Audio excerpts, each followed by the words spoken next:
જય માતાજી મિત્રો, આજે વિડીયો બનાવવાનું કારણ મારી વાઈફ છે. આજે સવારે મોબાઈલ જોતો હતો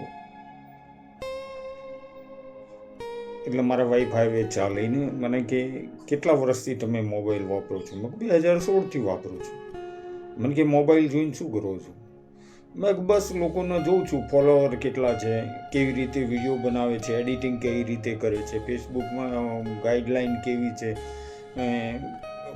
ઇન્સ્ટાગ્રામની ગાઈડલાઈન કેવી છે, બધું જ જોતો હોય ને એનું જ્ઞાન લેતો હોય. મને કે એ જ્ઞાન લીધું છે, એ જ્ઞાનનું શું કર્યું તમે? મેં કહું કશું નહીં, જોયા કરું છું. મને કે એનો ઉપયોગ કર્યો? ના ભાઈ,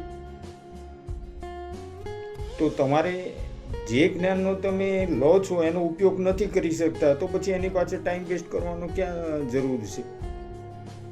એ પણ સાચું છે. મને કે 2016થી તમારી પાસે મોબાઈલ છે, બધું જ તમને ખબર છે કે ફેસબુકમાં શું કરવાથી શું થાય છે, ઇન્સ્ટાગ્રામમાં કરવાથી શું થાય છે, કેવી રીતે મોનેટાઈઝ કરાવી શકાય ચેનલને, બધું જ તમને ખબર છે. પણ છતાં તમે એક વિડીયો બનાવીને તમે તમારા ઇન્સ્ટાગ્રામ કે ફેસબુક ઉપર નાખતા નથી. લોકો કમાય છે, લાખોમાં કમાય છે, વેરી ગુડ છે, પણ તમે શું કરો છો? હું કાંઈ નહીં. મને કે કેમ નથી બનાવતો?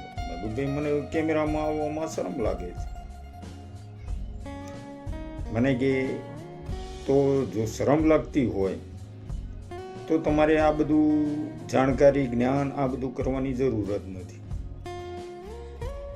શરમ કોની રાખવાની? આ શરમ રાખવાની વિષય છે જ નહીં.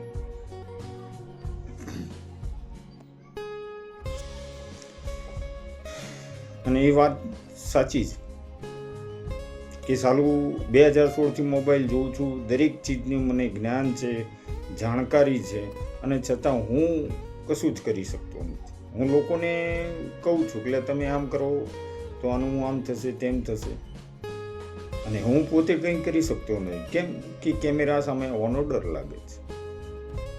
જો મેં 2016થી એક વિડીયો દિવસનો નાખવાનો ચાલુ કર્યો હોત તો આજે 2026 આવી ગઈ છે, મતલબ 10 વર્ષની આસપાસ થવા આવ્યું છે, તો હું પણ યુટ્યુબ, ફેસબુક અને ઇન્સ્ટાગ્રામ પરથી સારી એવી કમાણી કરી શકતો હોત.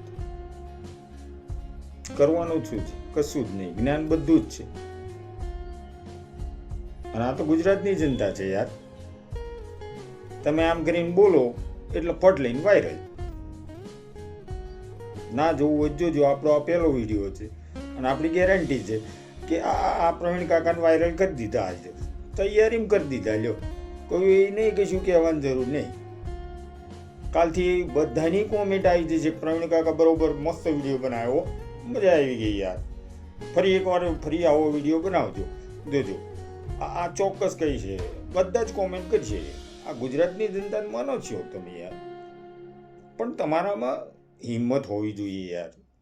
તમે હિંમતથી કેમેરા સામું આવીને કોઈ પણ વિડીયો નહીં બનાવો તો નકામવું પડશે. બનાવો વિડીયો, કરવાનું શું છે યાર? આ ખુરશી ઉપર બેઠા, મોબાઈલ લીધો, કેમેરા ઉપર જે વિડીયો બોલ્યા અને ધેડ દેન વિડીયો આવે. આ ગુજરાતની જનતામાં એટલો પાવર છે યાર. એટલે બધાને કેવું છું કે બે દો કેમેરા સામું બનાવો તમ તાર વિડીયો, તમને જે આવડે એ બોલો. વાયરલ થઈ ગયા ભાઈ.